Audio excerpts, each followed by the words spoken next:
Dear Heavenly Father, we come together today in grateful thanks for the blessings you give us each and every day to each and every one of us. We thank you today especially for the fellowship that we share with these friends and fellow Christians and friends of our church.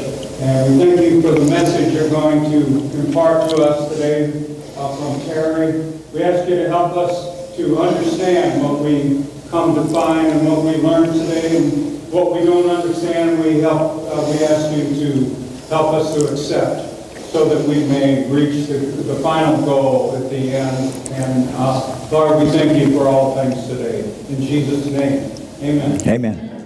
Thank you, Randy. Today we're going to try to cover the period from 50 AD to around 325 AD. So if we can cover almost 300 years, that will be a blessing. I have about 90 slides now. We're not going to get through them all, so when time is up, we'll just have to shut it down and then come back at a later date to continue the series. So with that, let's move on to a little bit of review from a month ago when the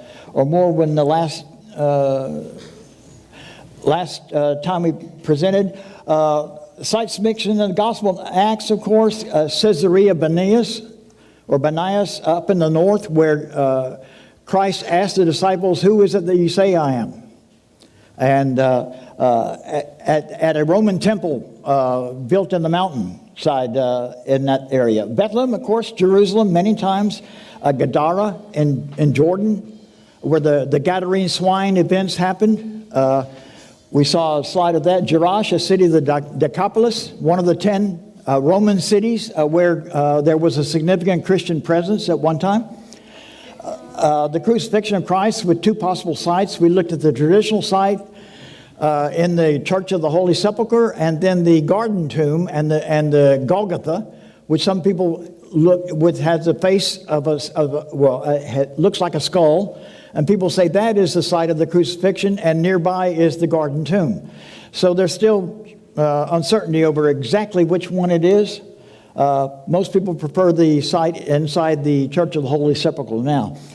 The stoning of Stephen at the Lion's Gate, which is now called Stephen's Gate, in honor of Stephen, the first martyr of the church. Of course, if you remember from Scripture that Saul, later called Paul, was there supervising and watching the stoning of Stephen. So he was there as a perpetrator of the Jewish belief system against the Christian church at that time. We talked a little bit about Jesus meeting the two men, I think it was, maybe three, on the road to Emmaus, and where Emmaus was, which is identified today as the town of Emmaus.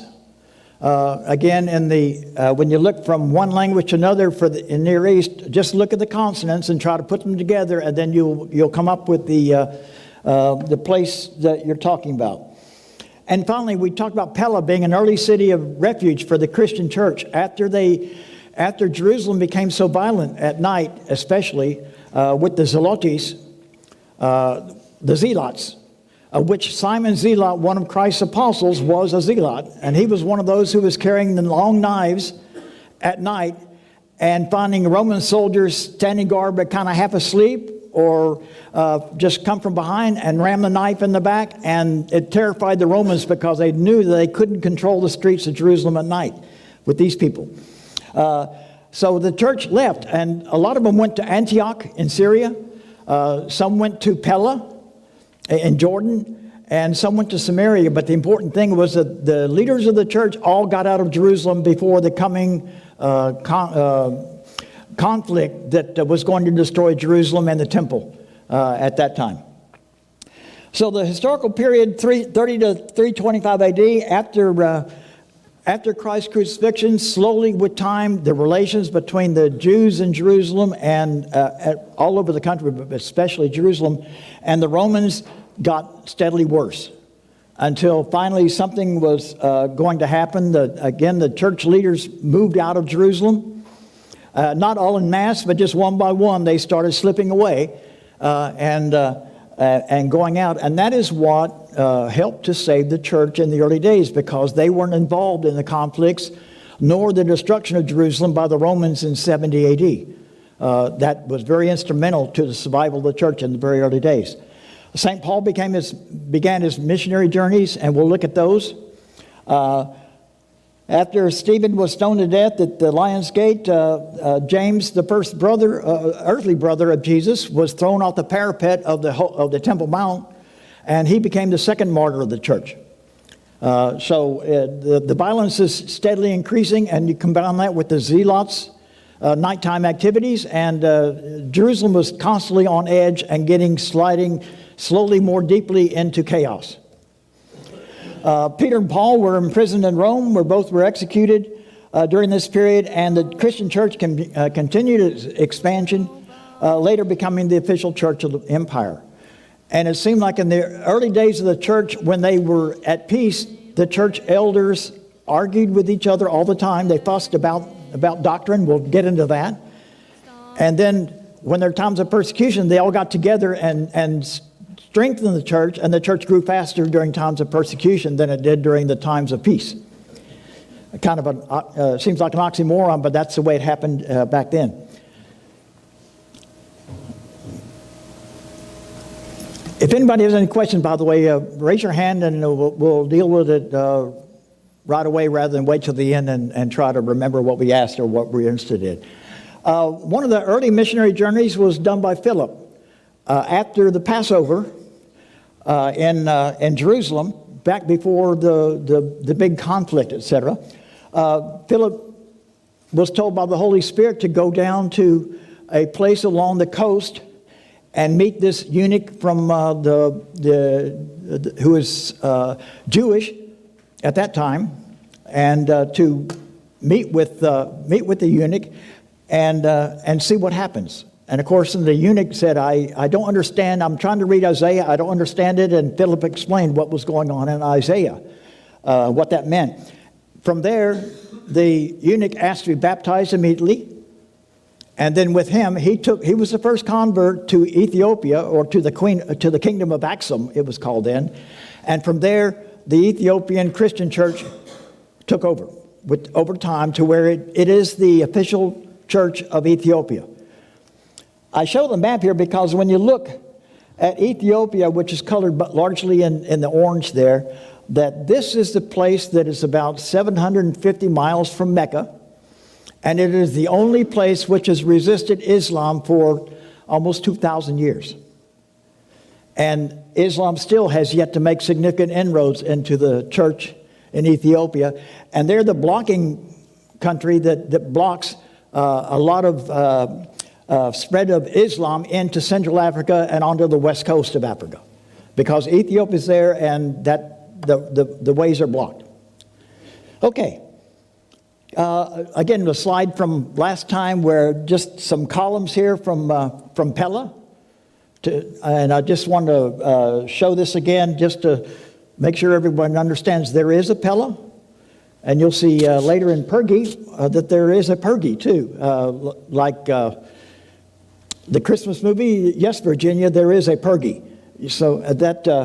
because people see these names and they kind of gloss over them and say, well, okay, whatever. But they're there. You'll see a lot of these columns in the presentation today, especially the one in Pergi, but I guess it will hold it till then. Let's move on. After Jerusalem was defeated, the Jews in Jerusalem were defeated by the Roman armies. That happened at Passover in roughly April.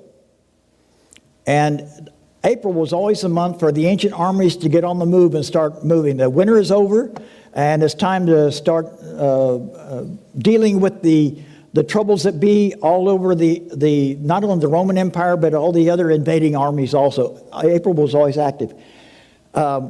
In 70 AD, the Roman army then laid siege to Jerusalem. And Jerusalem then was packed with thousands of Jews observing Passover.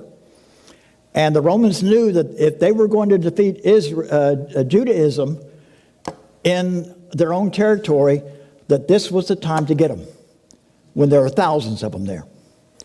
And They were trapped inside the city. The Romans killed anyone who tried to escape, either by night or by day, jumping off the walls or whatever. They were goners real quick. Okay? So thousands were killed, and the surviving Jews were forced to leave. Yes? Terry, do you know, were the Romans trying to destroy the infrastructure, or were they actually trying to murder the citizens as well? They were trying to destroy the resistance. I mean, like, were they going after women and children? Yes. And then later on in Josephus' book, he even mentions time that things got so desperate, the Jews trapped inside ate their own sandals because of lack of food, and they even put newborn babies and young children in the ovens to eat.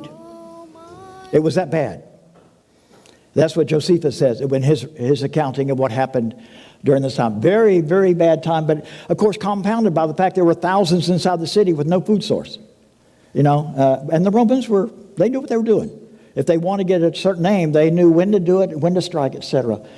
Anyway, Titus was the victor. He's the one who led the armies in taking over Jerusalem and then its destruction. And then when he got back to Rome, he had the Arch of Titus constructed in the Roman Forum. In that forum, it's a magnificent, not the biggest arch there, but it's quite significant historically. And it talks about Vespasian, his father. He did what he did in Israel and Jerusalem as an offering to his father. Okay? Father treated me so nice that I killed 20,000 Jews in one day, maybe, something like that.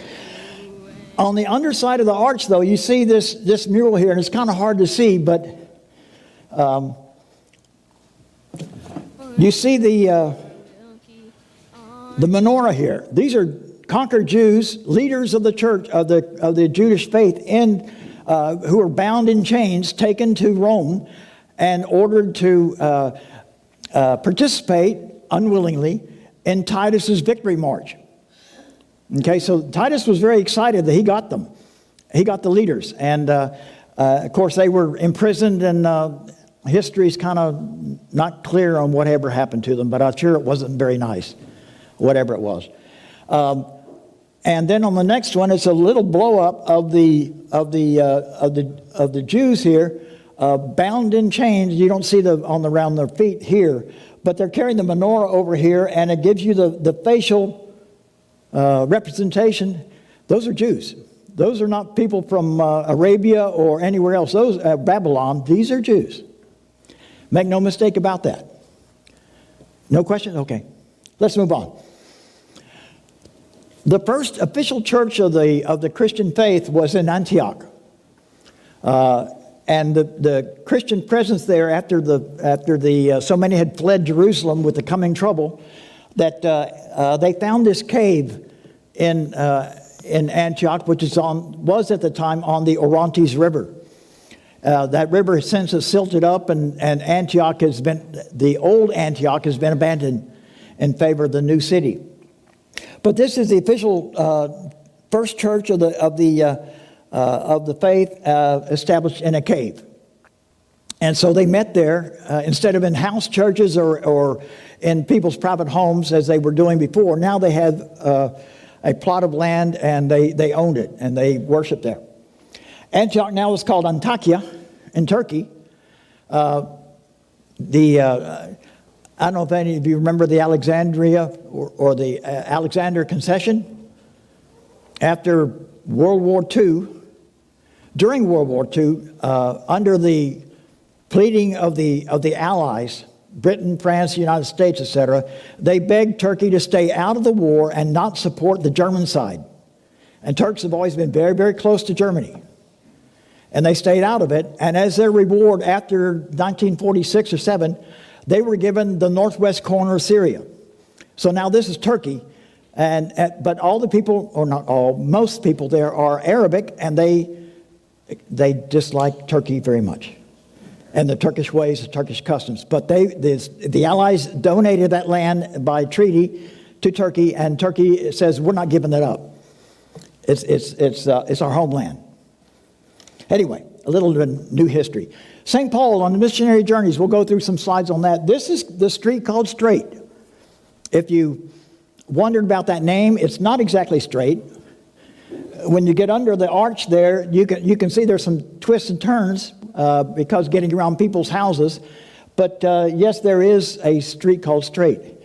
And somewhere along here, then this is where Christ appeared to Paul, or Saul, I should say at the time. And he was blinded temporarily. We're looking on the east gate of the old city. Of course, Saul was there to root out the Christians, find out who they are, take them back to Jerusalem, and have the legal and religious authorities take care of them. And it probably would not have been a nice taking care of in the way they were doing. But he was blinded, and then the angel told a companion with him, take him to the house of Ananias, which is the next one.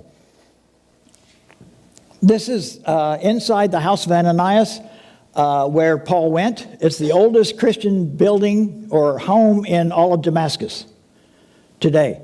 And you can see underneath the altar, the soot or the smoke from the incense and the candle burning and all that's been there over the years. But this house has been there almost 2,000 years.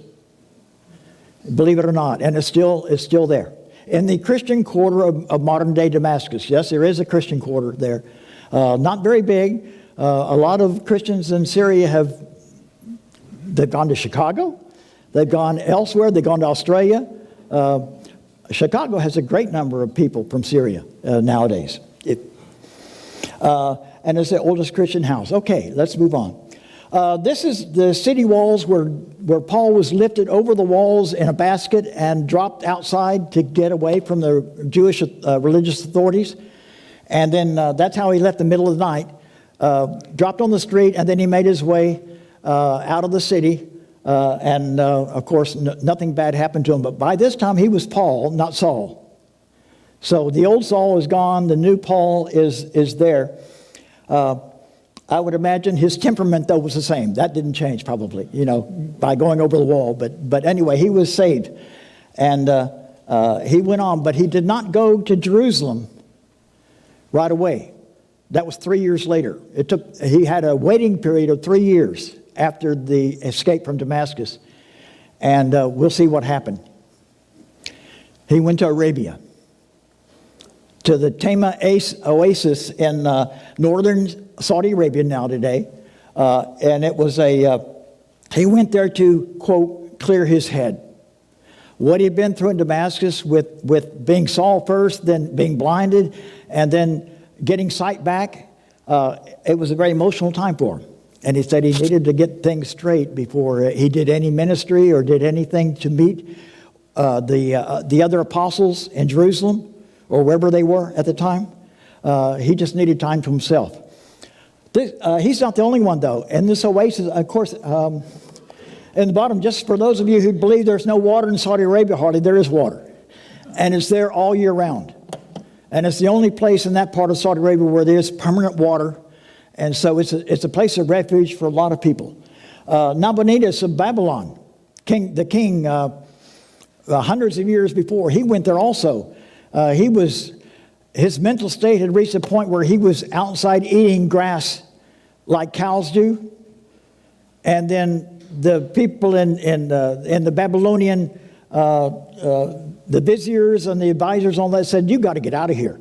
You got to get yourself straight. And so he goes to Tema as well and spends a lot of time there. And that was the time when he allowed either his son or grandson, I don't know which one, to run the state of Babylon while he was recuperating or getting his head straight in Tema. And that's when the handwriting on the wall happened in Babylon. The mene tekel upsadi, which means mina, 2 units of money. Tekel, which is translated from what I've been able to dig up, it's the Babylonian way of saying shekel, Jewish money. Upshadim, dispersed. That's what the 4 words on the wall, or the 3 words on the wall meant. And Belshazzar was the one tasked with the collapse of the Babylonian Empire. Nabonidus did come back, and then there was conflict because when the son or grandson decided he liked being the head of the state instead of somebody else's son or grandson, second in command, there was conflict and Babylon collapsed. But anyway, this place has links to the ancient Babylon as well as Paul's time. After a stay in Tema, though, Paul went back to Damascus. And by that time, the Christian church had built and became pretty strong, and he could safely go to Damascus. And he stayed there. Altogether, he was in Tema and Damascus for 3 years before he met the apostles the first time. Okay? While he was there, he had to walk by this temple, the Roman Temple of Jupiter, right next to the bazaar area of Damascus today, and it abuts the church of St. John the Baptist, the main cathedral that was in Damascus at the time. Now the church has been converted to the Grand Mosque of Damascus, but it's still there, and the mosaics and all that on the outside are still intact. The local people of Damascus refused to let the caliph in Saudi Arabia, in Mecca, tell them to destroy all images of living things. And they refused to, so it's still there today.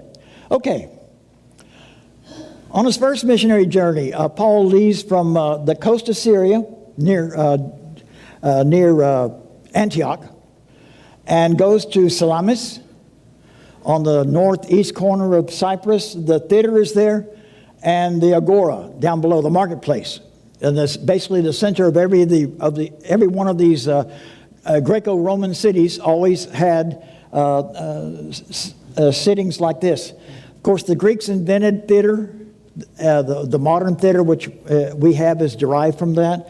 And every town, if it wanted to be on the map, it had to have a theater. Not a grand one, but a small one maybe, and differentiating in size. But those were requirements. If you really wanted to be a top or a up-and-coming Greco-Roman city, you had to have these accoutrements. There was a pillar in the church here. Now, you won't find this in Acts. This is in the outside sources from Eusebius, when he wrote on the history of the church, that there's this pillar here. And Paul and Barnabas, who's traveling with him, they go, after Salamis, they head across the island to the other side, to Paphos. And there he met Elamias, or a pseudo-prophet who called himself Bar-Jesus, son of Jesus, is what it translates at. And he was very jealous of Paul because he could see Paul was curing people in Paphos that were brought to him, and Elamias couldn't do it. He tried, but he was unsuccessful in curing any diseases of people. And so he eventually said, I've had enough, and he and his friends gathered around and tied Paul to this pillar and then beat him. Didn't kill him, but they beat him and said, well, we're teaching you a lesson. You won't come back to Paphos anymore. I don't know what Paul's reaction was. That's not recorded in history books that I've seen. Barnabas later was martyred by the same Bar-Jesus.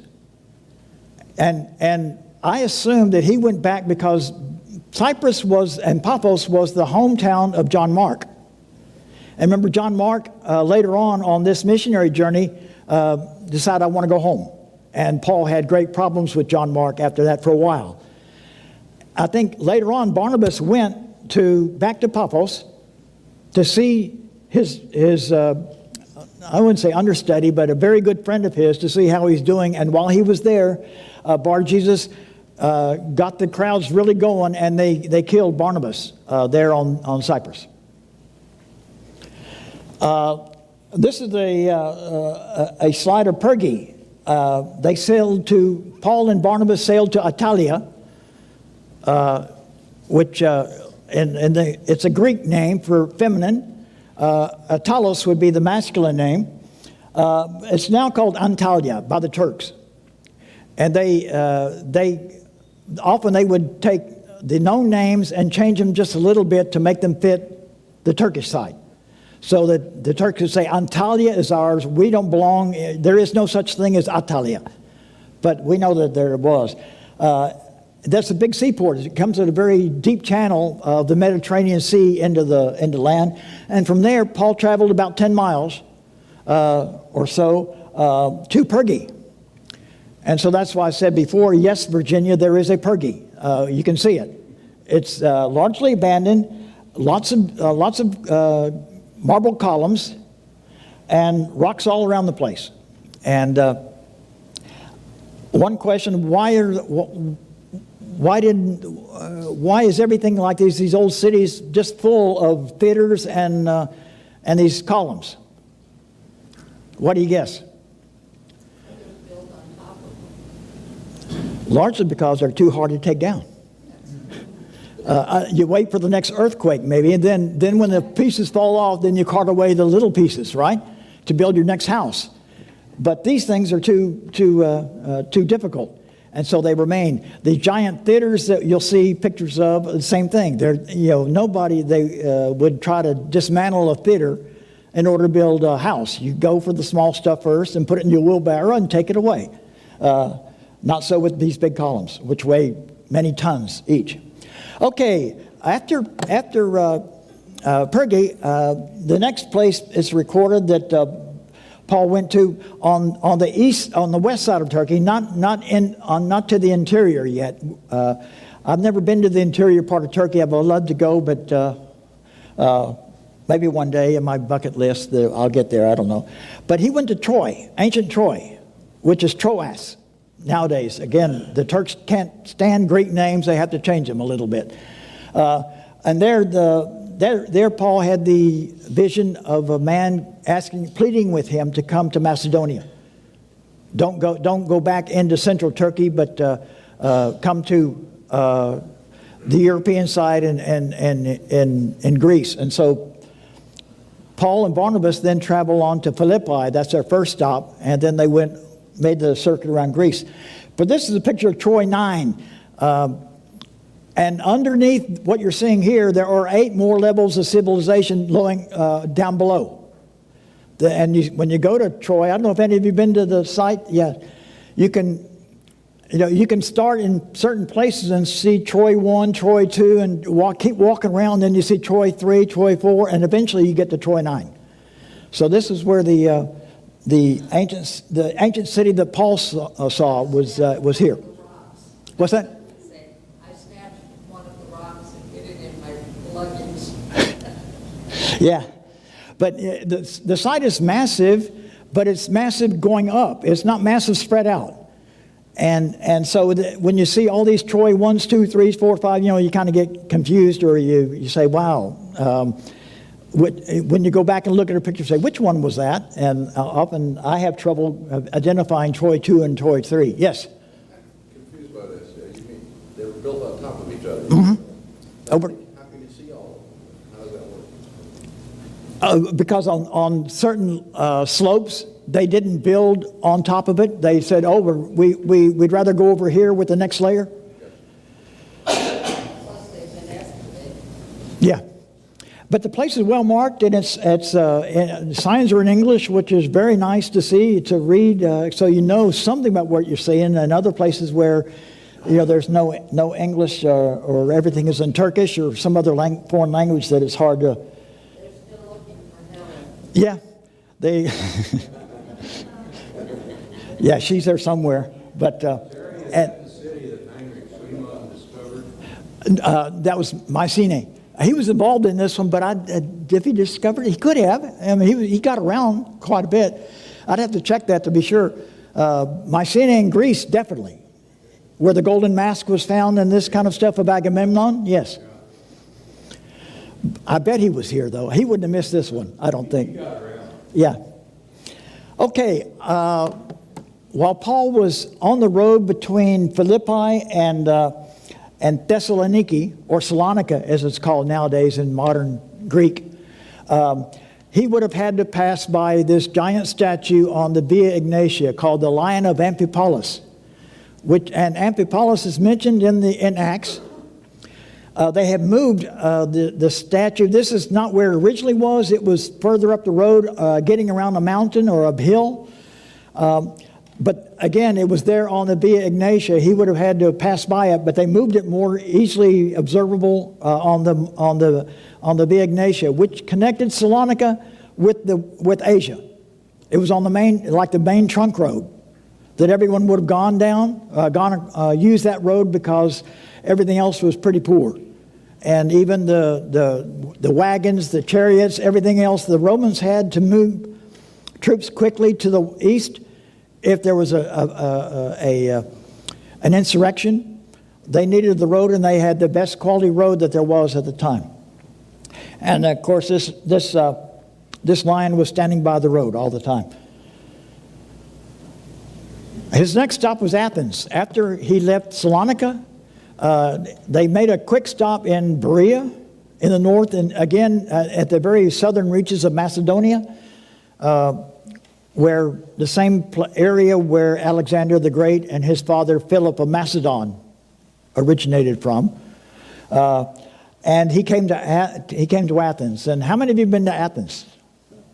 Significant number. Yeah, it's quite an incredible city. We lived there 6 years, and I was always every time I passed by on the street, driving on the streets or on a bus or whatever, my eyes were always drawn to the hill, to the Acropolis.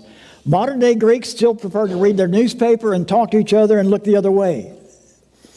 And it took me a while, but the Greek mentality today is there will never be another ancient Greece.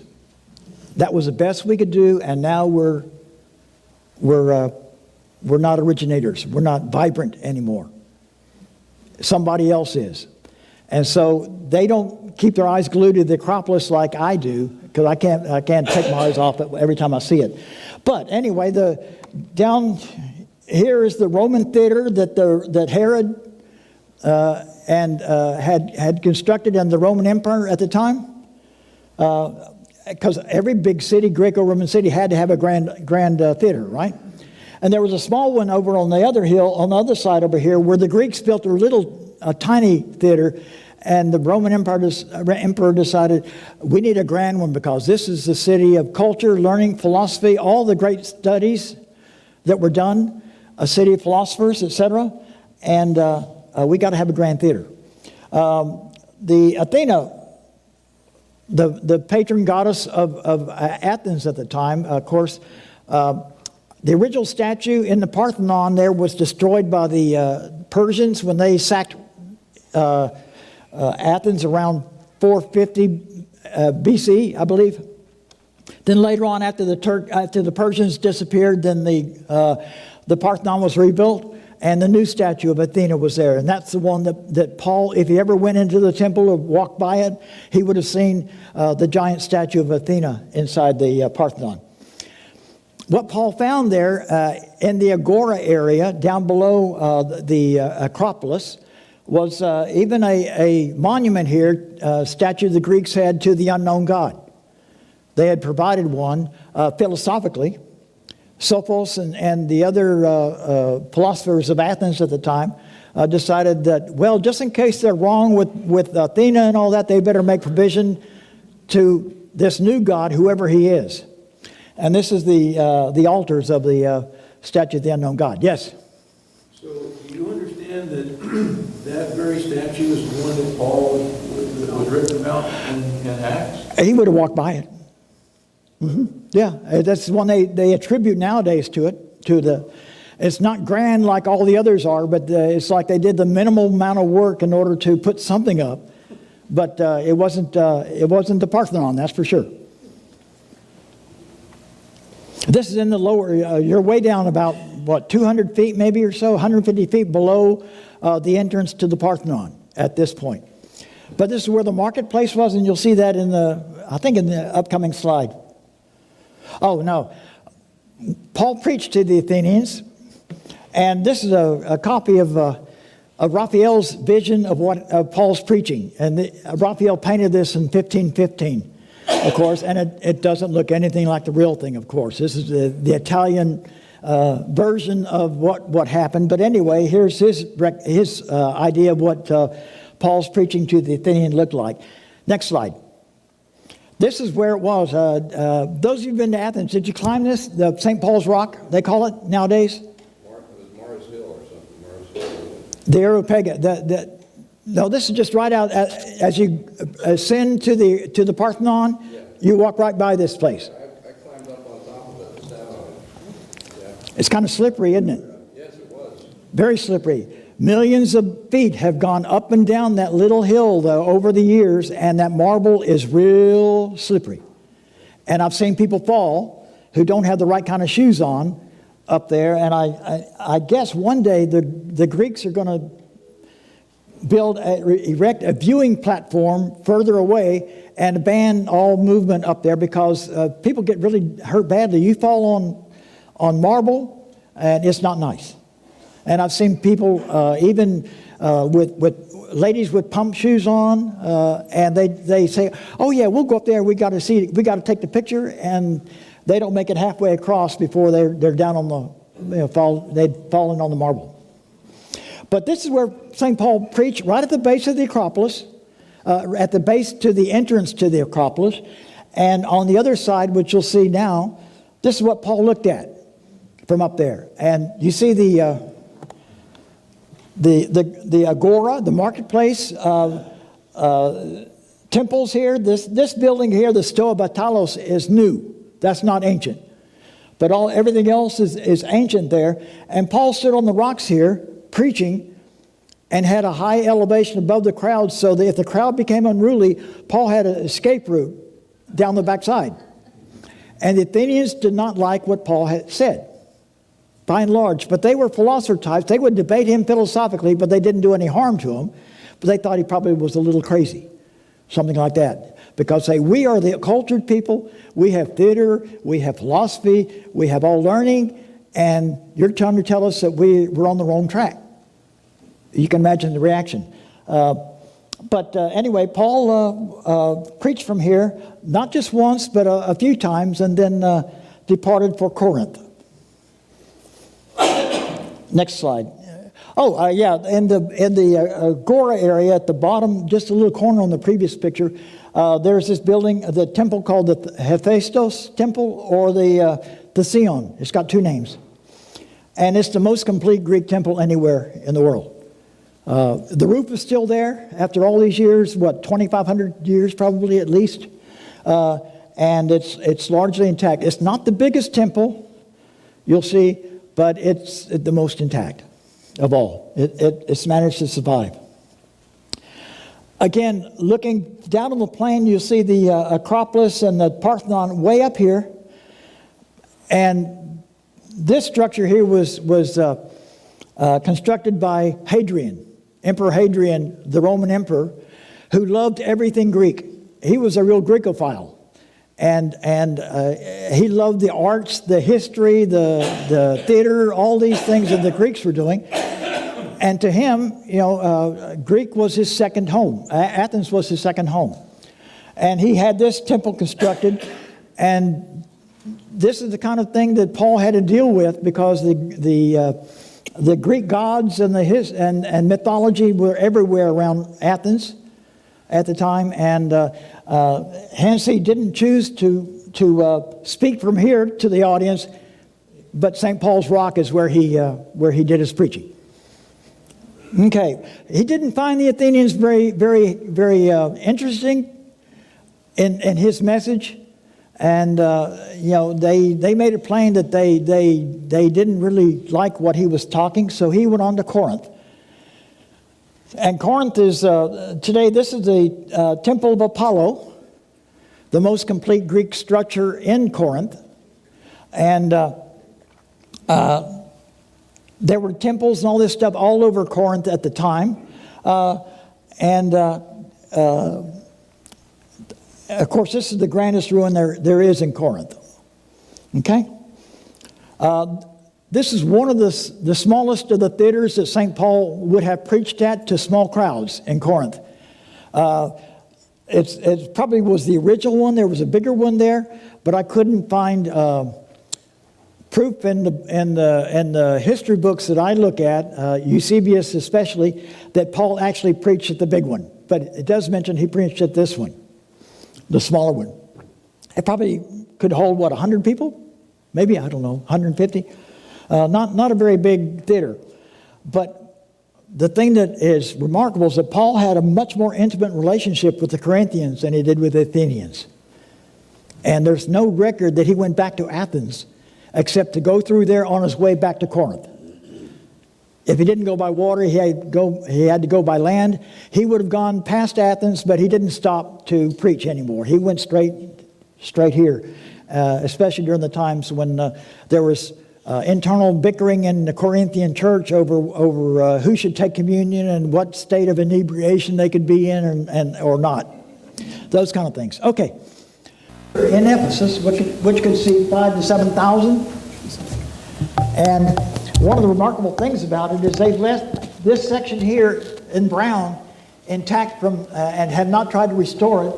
So you get an idea about what the rest of the theater would look like today if it were not restored.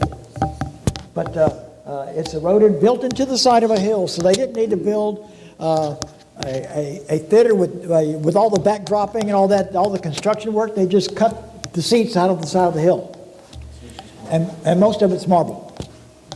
Do they use it for something? Oh, yeah, gladiator fights later on, just for the tourists. Why do they spend money? Oh, okay. The Turks, when we first went to Turkey in 1981, no, earlier than that, 79 probably, the Turkish government position was officially that we're not going to do any major help or restoration to a lot of the Christian sites because we're not Christian. Now they realize that those Christians come in buses from China and from the States and everywhere else. They bring money with them. And so now they're glad to restore these things. Laodicea, you'll see the picture later on of Laodicea. You see the buses roll in, and then every one, thousands of Turkish lira. Yes? When we were there, I can't remember how many years ago, but there was some kind of junior performance that was going to be acted out, some play that, Right. you know. Yeah, it's just getting the crowd to come from nearby to go. Yeah. But the theater's there. It's magnificent to see, certainly. Paul wanted to preach here, but with all the trouble that was being brought up by the Jews there about he's trying to do away or take away our goddess, our patron goddess Artemis, and all the silversmiths that said our livelihoods are in danger because this guy's going to get rid of all of our tourist traffic from non-believers who went to Ephesus to buy and images of the goddess, and he was going to end it all. And so there near riots broke out in the theater with thousands of people, and Paul's associates kept him hidden away. Said, don't go there. You're going to get cut to pieces. So Paul did not. I thought usually in my younger days that Paul preached here, but no. When you go back through the books, no, Paul never preached in Ephesus. But the church grew. In times of discord and times of persecution, the church grew faster. Yes. Oh. All right. We've got other pictures of Ephesus later on that'll come back in when we get there. So that's not the only one you'll see. But that's the major site that people go to see nowadays. The river that used to go by Ephesus and where the port was built, and the things that made Ephesus a real up-and-coming city, the river silted up, the land across from it like this. You see the water, it's all swamp nowadays. It's just low-lying swamp where the water cannot go through the marble, and so it just sits and collects. But this was the temple of Artemis or Diana, according to Romans, and this was all that's left of one of the 7 wonders of the ancient world. And you can see basically everything else has been carted off by people building houses over time. But one column which is not intact that was re-erected and put together in this one little pillar here in front, and I don't know what that's supposed to depict, but that's all they had left that they could find of the ancient temple. Okay. On his second missionary journey, again after Ephesus, the Acts mentions Paul went to Assos in Turkey. Again, that's the main ruin of Assos. That's high on a hill overlooking the Mediterranean. Very pretty place. And then after Assos, he went to Miletus after Assos. That's right, from the north to the south. And the picture's not very good, but that's a giant theater built in the marble again.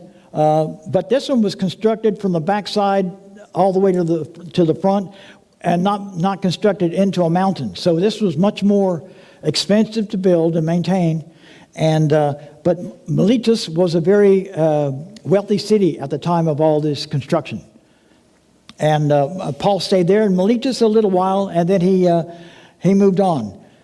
The next place that Acts mentions that he went was Patara, not too far from Miletus, but far enough, probably a 2 or 3 day walk if you were going to do it. But in Patara, he stopped there. Again, the water there, this used to lie on the river. The river silted up, and everything around Patara now is a swamp, except for the beach.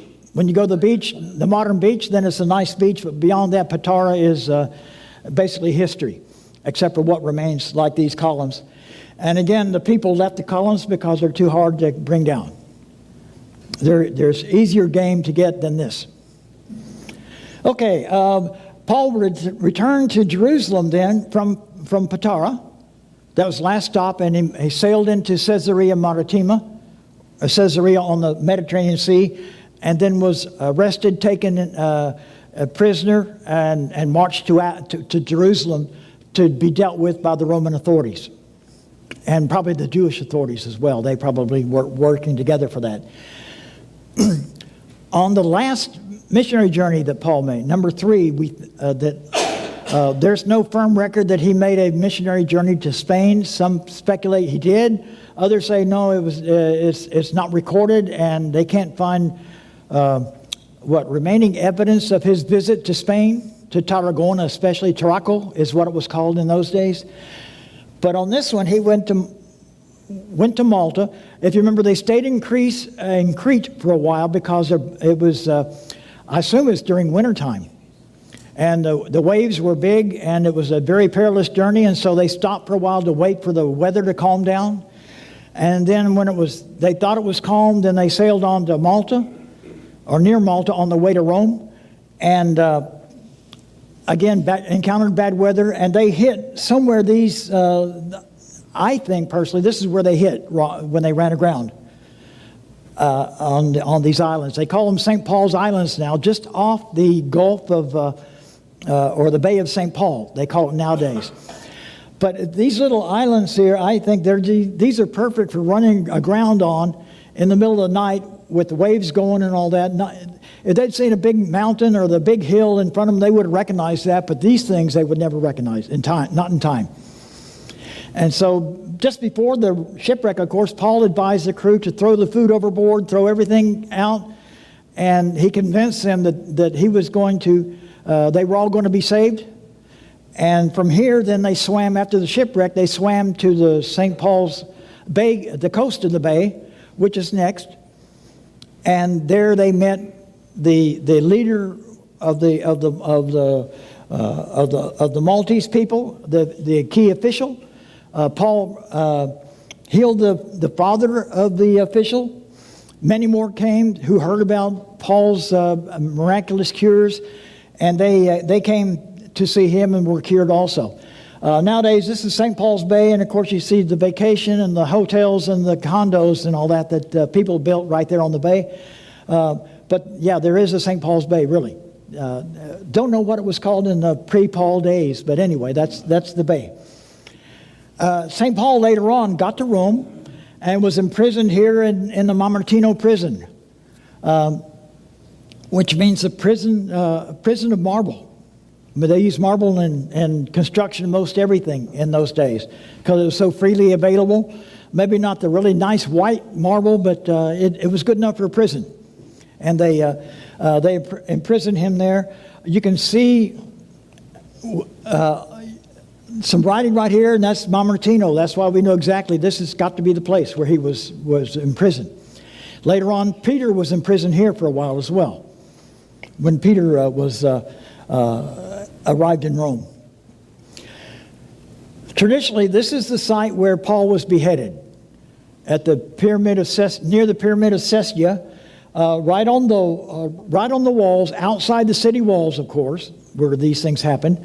But when Paul was sentenced by the Roman authorities, most people say this is the place. There is another church further away where people say that it happened. Most people say this is the place. So there's still some disagreement on that. But along where the towers are here, this is the gateway into Rome, or the exit from Rome to Ostia Antica, which was the old port city of Rome back on the Tiber River further down. And there's a magnificent Greco-Roman city there as well, and with lots of mosaics of fishing and marine life, that kind of thing, because people were all fishermen or traders hauling cargo off the bigger ships and then transporting the goods by land up to Rome. And a lot of the transport was for wheat, foodstuffs from Egypt and from Libya that came across the Mediterranean and fed Rome for many, many years, where the Romans had got to the point where they didn't even bother to grow their own food anymore. They just relied on those ships coming in from Africa to be fed, and they were well fed. And every time there was a revolt internally in Rome, the authorities took care of it, bring more ships and feed the people some more. That's the way they solved the problem. The Via Appia,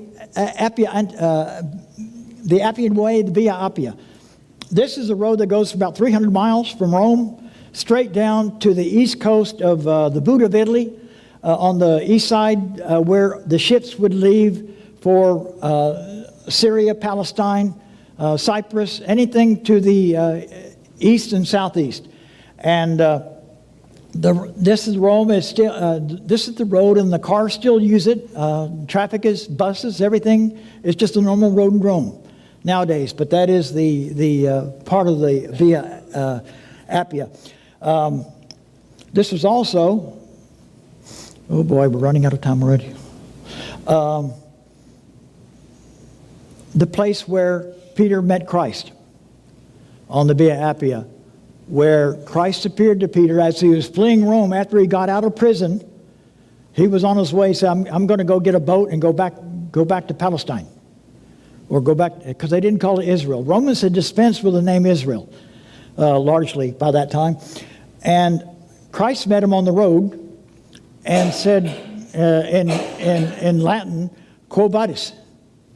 This next slide is the Church of Quo Vadis, where it happened, according to tradition. You won't find the location in Acts, but traditionally, this is the site. A church has been built there, where Quo Vadis meant, where are you going?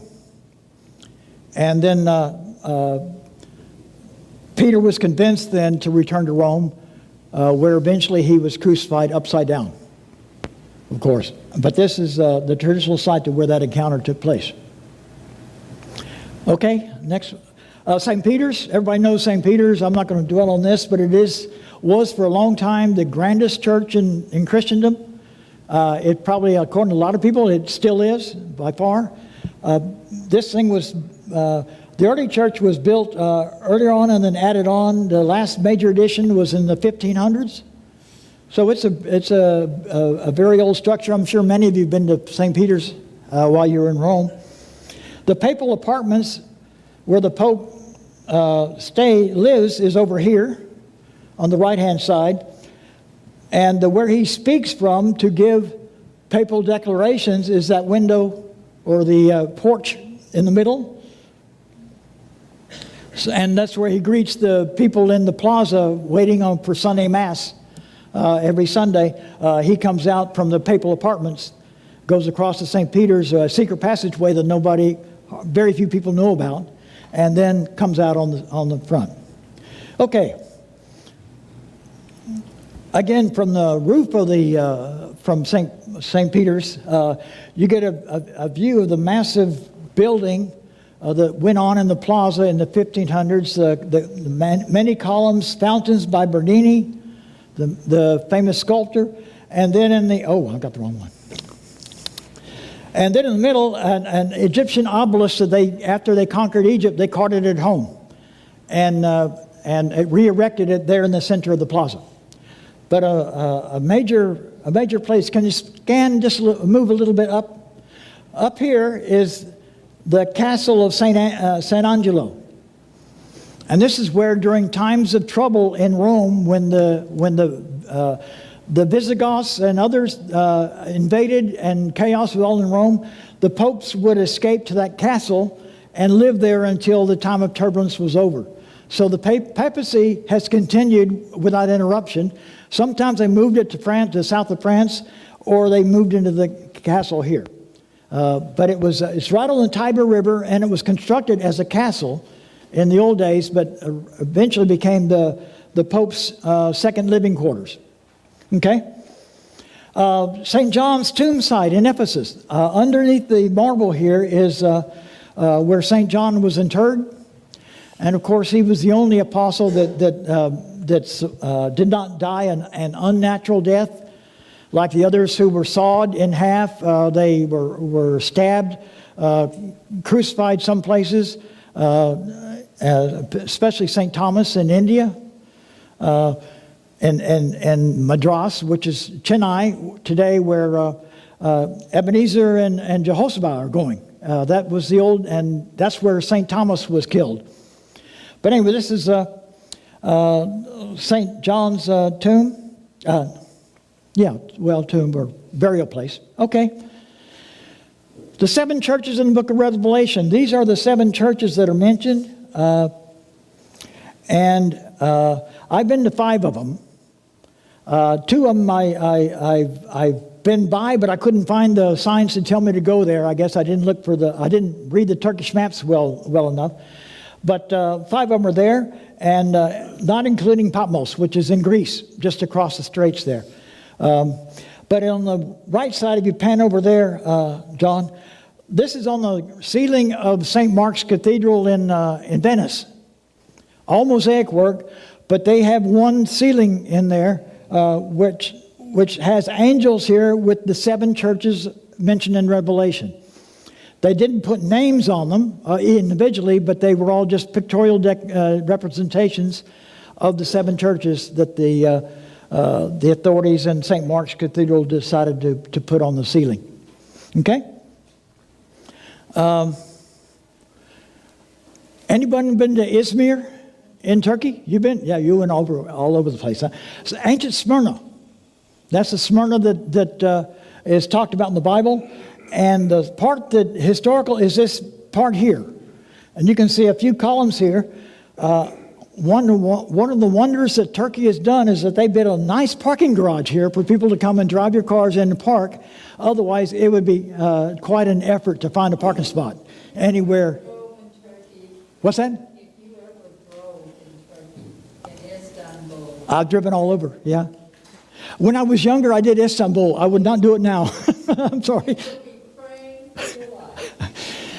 I had my parents in the back seat of the car, and my mother was just coming to pieces driving in Istanbul.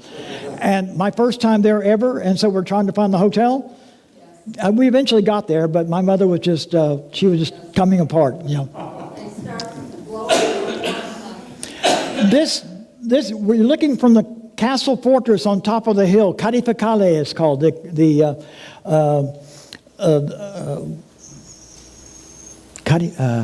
it's a castle. Anyway, the Turks built it. But from there, you can look down at the city and you see the Mediterranean, how beautiful everything else is, and you can really zero in on the part here where the ancient ruins are. But it's quite a place. If you're ever in Izmir, head to the castle. Tell the taxi driver to take you there, and you'll get.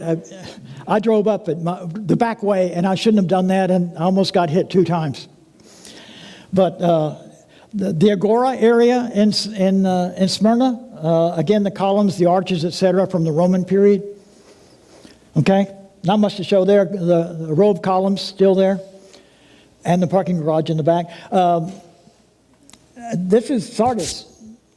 Again, another city mentioned in Acts, or in Revelation, I'm sorry, by St. John. Not much is there, and it's lost most of its Christian community now. They're basically non-existent, they say, the hotel people told me. But a few things remain of the Roman period. And again, the most magnificent thing they have there is the Roman-built gymnasium. And that's that's what they call the main thing to see in Sardis nowadays, other than that row of columns. But that was the gymnasium for the city back in those days. The next church, Laodicea, which is one of the central cities. This is one that the Turks have gladly restored, because this is where most of the tour buses will make a stop here, and they and each person gives 5 or 10 lira and to see the city. One of the rows of columns here that it's above the city. You'll see in the next slide, or one of the coming ones, Hierapolis, which is a city on the hill mentioned in the New Testament several times, and it's from there that I'll show you the warm water. But by the time the water comes down the mountain and flows by Laodicea, the water is neither hot nor cold. And that's what St. John said, that the Holy Spirit told him to call the people of Laodicea, because their faith was neither hot nor cold. They were lukewarm. They were much more interested in making money. They had pharmaceuticals that they were making that the whole empire wanted, and they had textiles that was powering the economy of Laodicea. Okay, next one, there's a gateway to a patrician's house. He must have had a lot of money, but one thing that you see here, if you can see, it's kind of hard. There's a cross engraved in the lintel of the doorway. So this is one of the Christian churches or Christian villas or residences that were there at the time of St. Paul and after that in Laodicea. Okay? Yes. Yeah, time. I got to go. Yeah. Philadelphia. This is all that's left of Philadelphia that we know of today. Go on. We'll finish the 7 churches. Pergamum, or now known as Bergama in Turkish. The columns and parts of the Agora. Go on. And then the main thing that people go there to see is this theater, which is built on the side of the mountain, and it seats 10,000. It's a massive thing when you get to the very bottom and you look up, and it's quite a sight. Okay? The Library of Celsus in Ephesus. This is the center of the city, basically. And Thyatira, the last of the 7 churches that I can address. Just a few pieces there, as you see. All the rest of it is buried under the buildings over here. And until they clear the buildings out or the buildings fall apart, there'll be no excavation going on there to find where Thyatira really, how far it goes underneath. Okay? Hierapolis, again, this is what they call Pamukkale in Turkish. The color is white. And why is it white? Because the mountain springs that feed this area, they're heavily laden in calcium. And the calcium deposits on the side of the mountain on its water down, and people go there to sit in baths or little places have been erected, and they have lots of little pools there. Nowadays, most of them are off limits to tourists, but you do see them, and they're all white, and it's a very popular tourist attraction in Turkey. But on top of the mountain, just last 2, I think, Hierapolis, one of the gates to the city of Hierapolis, up on the mountain, and you can walk by where the water's gushing out of the mountain down these streams that they've controlled now, so they flow down the mountain like in very nice fashion. Once you go through the gate here, you go into the tomb area where the sarcophagi are, and burial sites, again, outside the city walls. And I think that's it. We're not going to be able to get any more. We'll have to do this, pick this up later, and we'll move on ahead, I guess, at some point. But that's for today. I'm sorry I kept you over for those of you going to the late service, but thank you.